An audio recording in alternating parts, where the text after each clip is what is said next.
Merry Christmas. I couldn't hear you in the back. Merry Christmas.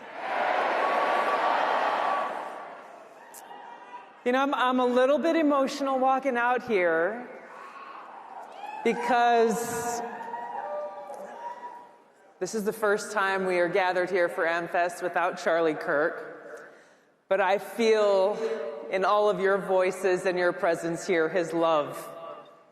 And that's a beautiful thing.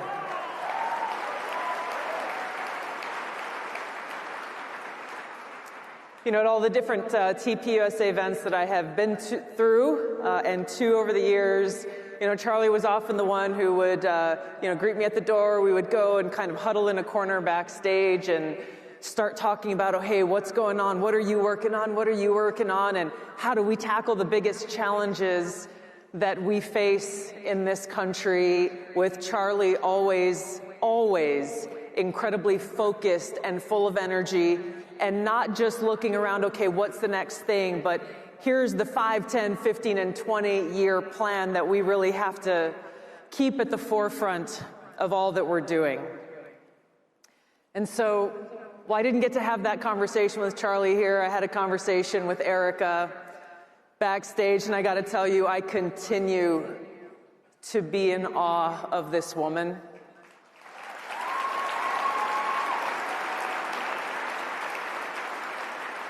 I cannot imagine what she's been through, what she is going through.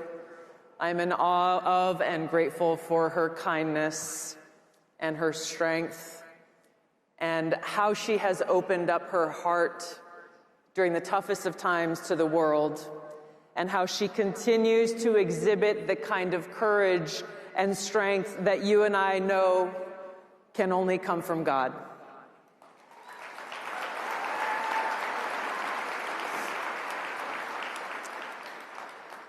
We hear a lot of talk about unity. It's a word that is frequently used. We must stand united. We must come together and unify. But too often, we don't actually think about what that means. Fundamentally, the thing that we must unite on is our God-given freedoms that are enshrined in our Constitution, and that every one of us as Americans must remain committed and dedicated to defending.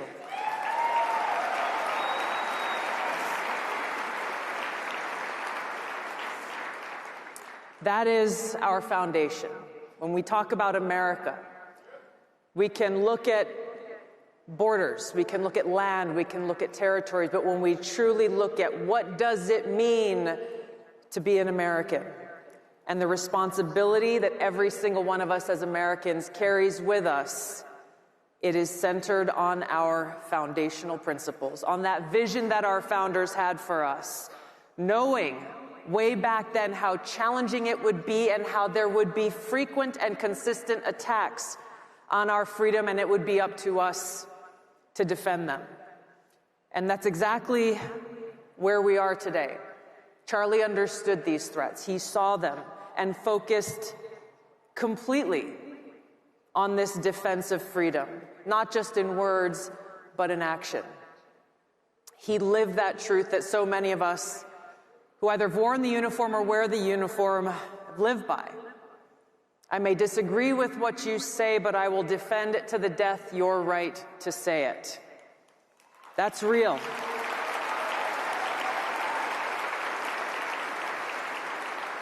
And Charlie lived and died by that principle, that no matter how offensive or horrible or disgusting someone's speech is, no matter how much we disagree with it, it's up to us to stand up and protect and defend their right to say it. And to stand as Charlie did and defeat that weak or dark speech, that ideology, with a superior ideology that's focused on freedom. But there is a threat to our freedom that is not often talked about enough. And it is the greatest near and long-term threat to both our freedom and our security, and that is the threat of Islamist ideology.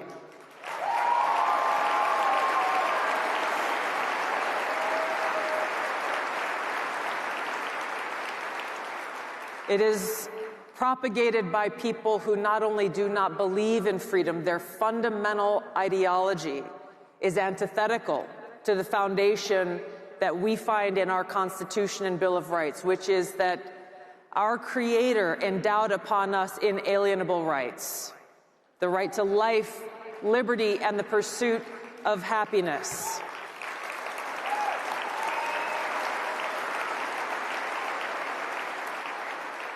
Now, Charlie focused on this quite a bit. He talked about it in ways that very few others did because he understood this direct threat to freedom.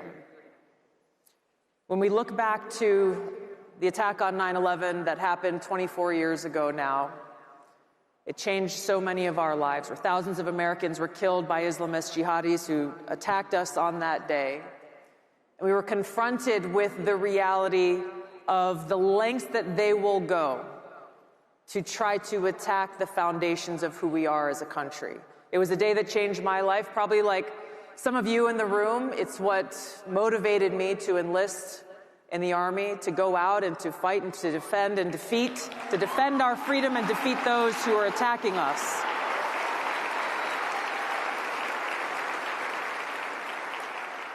But when we talk about this Islamist ideology, yes, it is the ideology that fuels terrorist groups like Al-Qaeda and ISIS and Al-Shabaab and Hamas and Boko Haram and others. And they must be defeated militarily.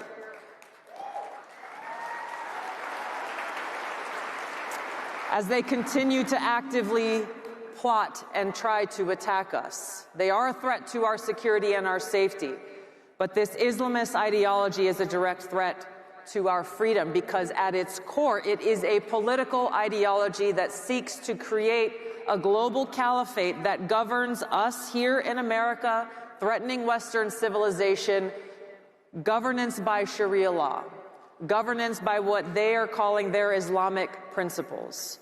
And if you fail to comply, if you fail to adhere to this ideology, if you dare to exercise your God-given right to free speech, censorship is not what we face. They will use violence or any means they deem as necessary to silence us. If we don't take action to identify this threat, to define it, to call it out for what it is, and take action to defeat it, then we will find ourselves in a place where many European countries and countries like Australia have found themselves. Countries where you can get arrested for praying silently on the street corner, as has happened in the UK. Countries where you can be arrested for putting up a social media post that someone finds offensive somewhere. The threats from this Islamist ideology come in many forms. As we approach Christmas right now in Germany, they are canceling Christmas markets because of this threat. In places like Dearborn, Michigan, and Minneapolis, Minnesota, Islamist clerics are openly pushing this Islamist ideology, trying to recruit and radicalize young people. Earlier this year, there was a conference that was held representing organizations like the Council on American Islamic Relations, also known as CARE, which issued a call to action to use American legal and political systems to implement Sharia law. This is already underway in places. This is already underway in places like Houston. This is not something that may possibly happen. It is already happening here within our borders. Paterson, New Jersey is proud to call themselves the first Muslim city. They are working to implement in their own governments these Islamic principles that are forced on people through the use of laws or violence. The bottom line is this: when we talk about the threat of Islamism, this political ideology, there is no such thing as individual freedom or liberty. As Charlie said over and over again, it is fundamentally incompatible with our nation's foundation of freedom.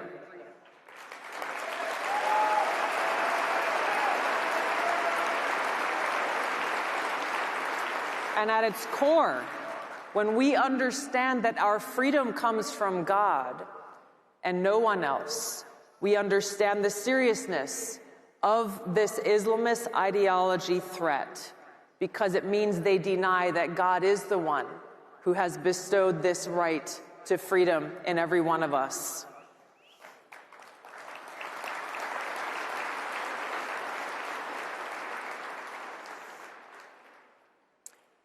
So what do?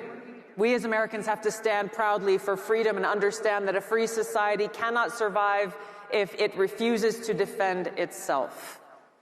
We don't preserve freedom of speech by canceling it. We preserve free speech by exercising it, by using more of it, encouraging more speech.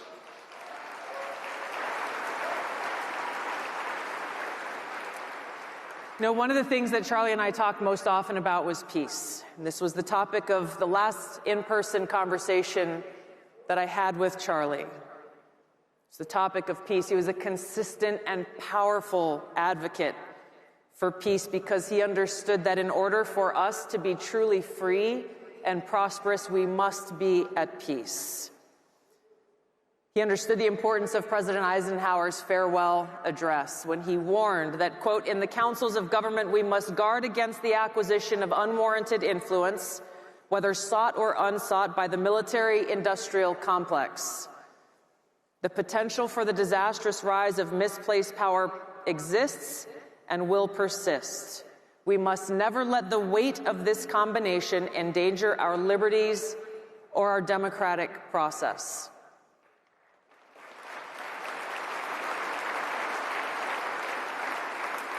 That warning rings as true today as it did back then when he said it, as a retired general who led during wartime and as a president and commander-in-chief of the United States. He understood then, as we do now, that too often we, the American people, are told we must choose between liberty or security. And which side often wins out in that proposition? Liberty loses. And the warmongers claim that they are doing what they are doing for the sake of our security. It's a lie. Eisenhower issued this warning because he understood the power of the influence of the military-industrial complex and how those who seek to keep us in a persistent state of war deny the heavy cost that it takes in human lives, in taxpayer dollars, and in the erosion of our liberties, wars that have nothing to do with ensuring our security or our liberty.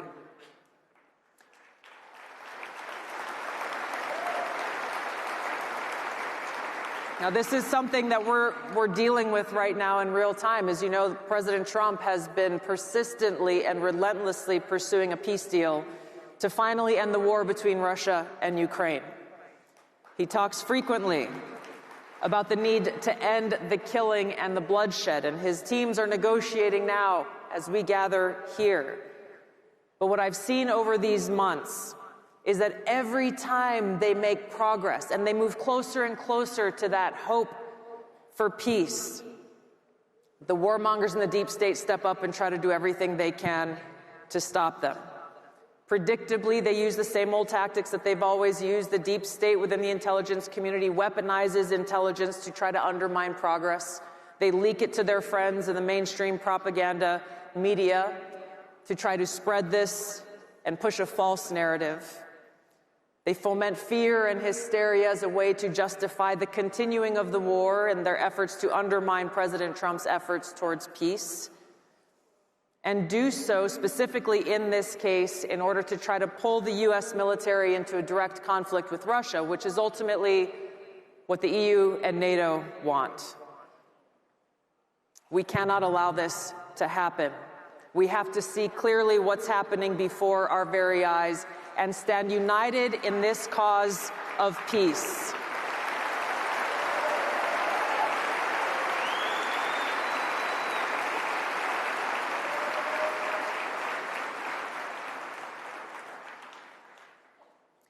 I've served in the Army now for almost 22 years. I'm grateful to serve. Thank you. I've deployed twice to the Middle East and once to East Africa as part of a joint special operations task force to go after Al-Qaeda in Somalia. But during my first deployment to Iraq in 2005, I served in a medical unit in a base about 40 miles north of Baghdad. And shortly after arriving there, I was walking around our camp, trying to familiarize myself with the place, when I was stopped in my tracks by a sign that someone had put up at the gate where most of our security patrols went in and out of every single day. And this is inside the camp. Just before they left every day, they saw in big block letters the words, "Is today the day? Is today the day?" This ever-present reminder that any day could be our last. This was true. In the height of the war in Iraq, in the middle of a war zone, for some of my friends, for too many of my friends, their time came. They made that ultimate sacrifice. And it was hard. Hard to lose those who were a part of our military family, those who I knew were willing to lay their lives down. One of my friends was named Staff Sergeant Tiai.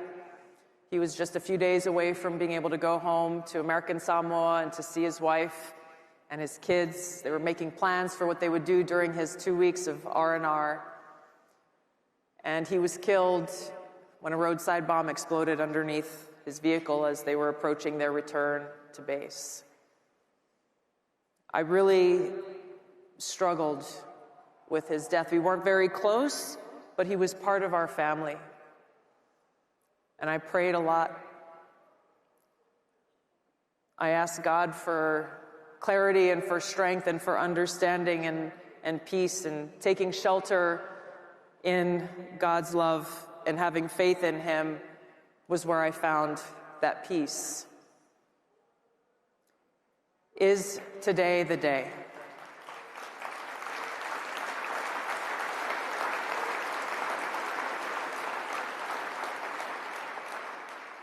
Is today the day is a reminder that every one of us has the opportunity to reflect on as we pray and think about how we can make the most of every single day that we are blessed with life and breath in these bodies.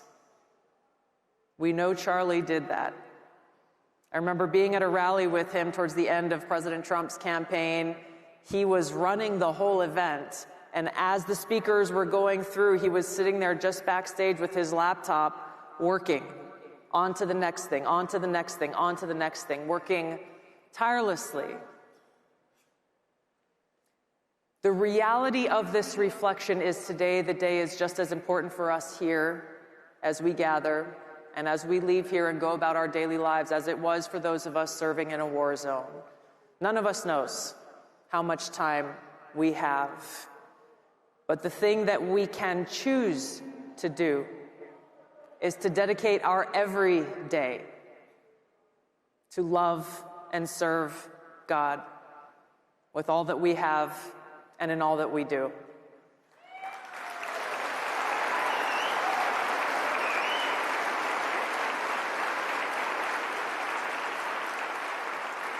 This is the secret to living a truly successful life and being truly happy in that life. So as we approach Christmas now, we have the opportunity to celebrate Jesus Christ and what He told all of us to do. And He said it best in response to the question, what is your greatest commandment? Love the Lord your God with all your heart, your mind, your entire being. And the second is like unto it. Love your neighbor as yourself. If we follow these commandments and keep them at the forefront of the choices that we make every day, how we treat each other, how we speak to others, whether they are friends or those who are coming at us and hurling insults at us, doesn't mean we roll over or we allow them to go unanswered. We understand the responsibility and the opportunity that we have is to respond with love, which is the most powerful force that exists. And that love is inspired by God's unconditional love for every single one of us.